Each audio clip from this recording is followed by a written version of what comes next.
বাংলাদেশের প্রাচীন ও প্রথম চা বাগান মালিনীছড়া চা বাগান, যা রাতারগুল যাওয়ার পথেই চোখে পড়বে। পৃথিবীর 22তম সোয়াম ফরেস্ট এই রাতারগুল, যা বাংলার আমাজন বন।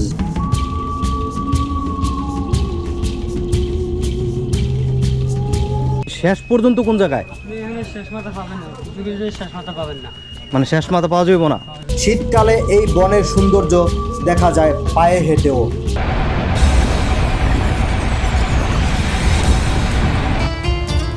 বন্ধুরা, সিলেট শহরের আম্বরখানা থেকে একটি সিএনজি রিজার্ভ ভাড়া করি রাতারগুল দেখার উদ্দেশ্যে।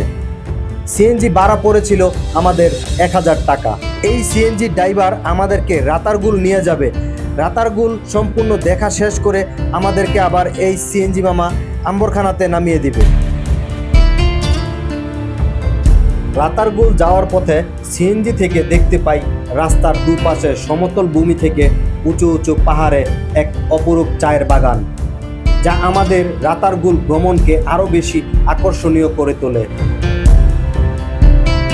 এই রাতারগুল যাওয়ার পথে যে সকল চায়ের বাগান আপনারা দেখতে পাবেন, তার মধ্যে উল্লেখযোগ্য একটি চায়ের বাগান হচ্ছে মালিনীছড়া চা বাগান, যা উপমহাদেশের প্রাচীনতম এবং প্রথম বাণিজ্যিক চা বাগান।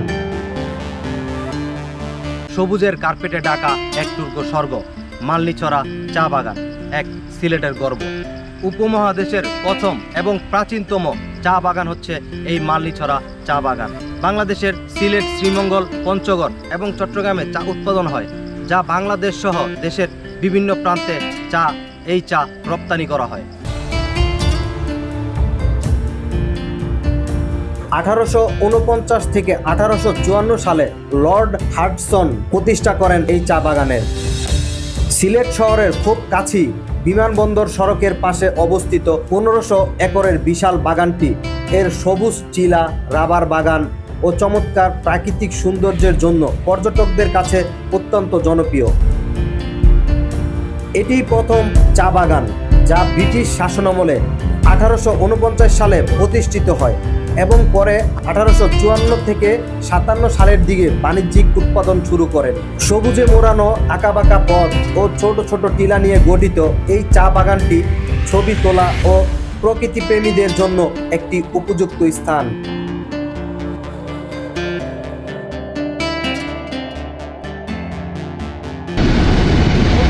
আমরা এখন যাচ্ছি রাতারগুল সোয়াম ফরেস্ট। রাতারগুল যাচ্ছি আমরা এখন।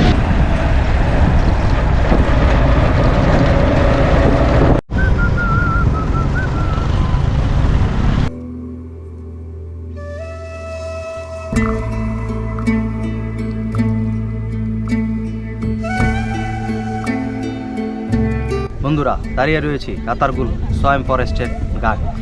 এই ঘাট থেকেই আমাদেরকে একটি নৌকা ভাড়া করতে হবে। নৌকা ভাড়া নির্ধারিত, এখানে নাকি জেলা পুলিশের অধিদপ্তর, সেখান থেকে নাকি তাদের ভাড়াটা নির্ধারিত করে দেওয়া হয়েছে 750 টাকা করে। এখানে কোনো বার্গেনিং করার সুযোগ নেই। 750 টাকা করে এখান থেকে আপনি বোট নিতে পারবেন। এক বোটে আপনারা 5 জন শেয়ার করতে পারবেন, 5 জন এক বোটে যেতে পারবেন। আমরা এখন একটি নৌকা ভাড়া করব। আমার সাথে আরও 2 জন বন্ধু রয়েছে, আমরা মোট 3 জন। আমরা 3 জনে একটি নৌকা নিয়ে আমরা ভিতরের দিকে যাব। তো চলুন ভাই। এই যে 750 টাকা করে যে ভাড়া, এটা মানে এটা নির্ধারণ কে করে দিচ্ছে? এটা ইউনো স্যার, গোয়েনঘাট উপজেলা সরি গোয়েনঘাট উপজেলা প্রশাসন। ও, প্রশাসন নির্ধারিত করে দিচ্ছে এই 750 টাকা ফিক্সড। এখানে কোনো বার্গেনিং করার সুযোগ নাই। আমাদের বোট হচ্ছে এই যে এই বোট।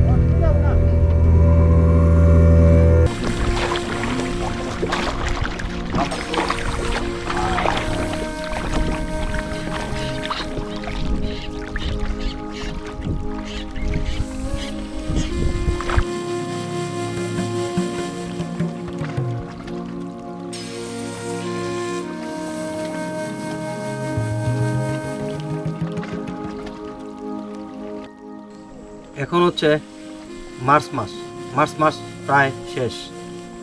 এই সময় এখানে পানি একেবারেই কম থাকে এবং পানির কালার একটু ঘোলাটে হয়ে থাকে, কাদাযুক্ত। কিন্তু আপনারা এই রাতারগুলে আসলে অবশ্যই বর্ষাকালে আসবেন। তখন এই পানির কালারটা থাকবে সবুজ এবং পানি থাকবে প্রায় গাছের মাঝ বরাবর।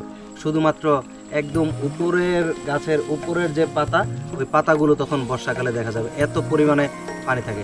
এবং তখন আসলে আপনারা এই রাতারগুলের সম্পূর্ণ আপনারা ভিউটা পাবেন, সম্পূর্ণ রাতারগুলটা এনজয় করতে পারবেন।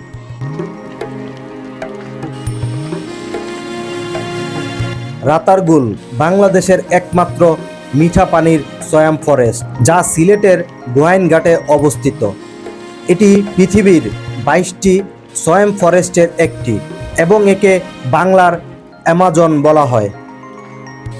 1973 সালে ঘোষিত এ বন্যপ্রাণী অভয়ারণ্যটি মূলত করচ ও মূর্তা গাছের সমৃদ্ধ, যা বছরে 4 থেকে 7 মাস 20 থেকে 30 ফুট পানির নিচে ডুবে থাকে। স্থানীয় ভাষায় মূর্তা বা পাটি গাছ রাতা গাছ নামে পরিচিত। এই রাতা গাছের আধিক্য থেকেই এই বনের নাম রাতারগুল হয়েছে। 1973 সালে বন বিভাগ 504 একর এলাকাকে বন্যপ্রাণী অভয়ারণ্য হিসাবে ঘোষণা করে।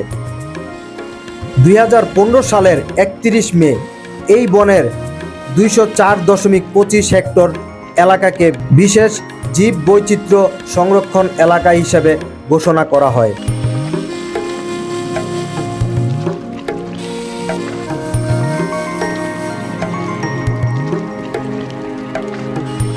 সিলেট জেলা থেকে প্রায় 26 কিলোমিটার দূরে গোয়াইনঘাট উপজেলায় ফতেপুর ইউনিয়নে এর অবস্থান।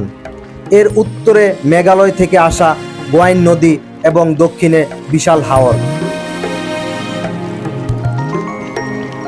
নৌকা এখানে ভিড়বে এবং এখান থেকে পায়ে হেঁটে এই সয়াম ফরেস্ট, এই বনটি ঘুরে দেখতে পারবেন। তো এখন আমরাও এই বনটি ঘুরে দেখব পায়ে হেঁটে।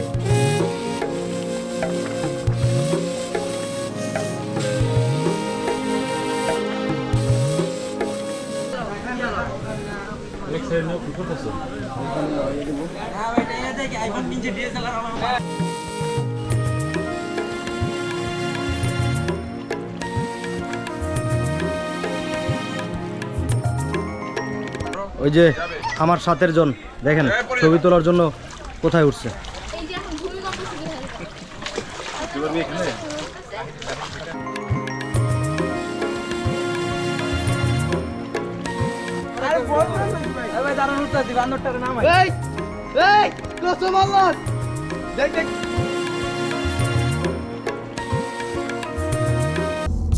এখানে ঘুরতে এসে আপনাদের যদি কোনো সমস্যা হয়, কোনো সমস্যায় পড়েন সাডেনলি, তো আপনারা পুলিশের সহায়তা নিতে পারেন, প্রশাসনের সহায়তা নিতে পারেন। চিরসবুজ বন, যেখানে হিজল, করচ, বরুণ, পিঠালি, অর্জুন, ছাতিজাম, গুটিজাম ও বটগাছ সহ প্রায় 25 প্রজাতির জলহিংসু উদ্ভিদ রয়েছে। বর্ষায় পুরো বন পানির নিচে ডুবে গেলেও শীতকালে পানি নেমে যায় এবং বনের ভেতরে খালগুলো দৃশ্যমান হয়। বর্ষাকাল জুন আগস্ট রাতারগুলের মূল রূপ দেখার উপযুক্ত সময়, যখন বনের ভেতর দিয়ে নৌকা বা কায়াক নিয়ে চলা যায়। এটি বাংলাদেশের বন অধিদপ্তরের অধীনে সংরক্ষিত একটি প্রাকৃতিক বন, যা পর্যটকদের জন্য একটি অন্যতম জনপ্রিয় স্থান।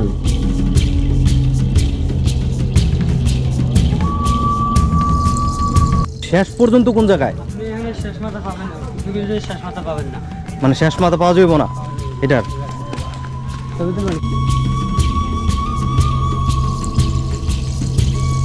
আপনারা পায়ে হেঁটে এই বন শেষ করতে পারবেন না, শুধু যেতেই থাকবেন। আর বনের ভিতর বেশি দূর যাওয়াও ঠিক হবে না, কেননা বনের ভিতর নানা রকমের হিংস্র বন্য প্রাণী রয়েছে। যেই জায়গাটা আমরা যে হেঁটে হেঁটে আসলাম, যে জায়গাটা দিয়ে হেঁটে হেঁটে আসলাম, এটা কিন্তু এই সময় আসলে আপনারা পাবেন, এই ভিউটা পাবেন। অন্যথায় বর্ষাকালে এগুলো প্রায় গাছের অর্ধেক পর্যন্ত পানি থাকে। অর্ধেক পর্যন্ত পানি থাকে গাছের, আপনারা তখন এই ভিউটাতে আসতে পারবেন না। এখানে আপনারা আমরা যে হেঁটে আসছি এই জায়গাটাতে তখন আর আসা যাবে না। এটা যখন পানি না থাকে তখন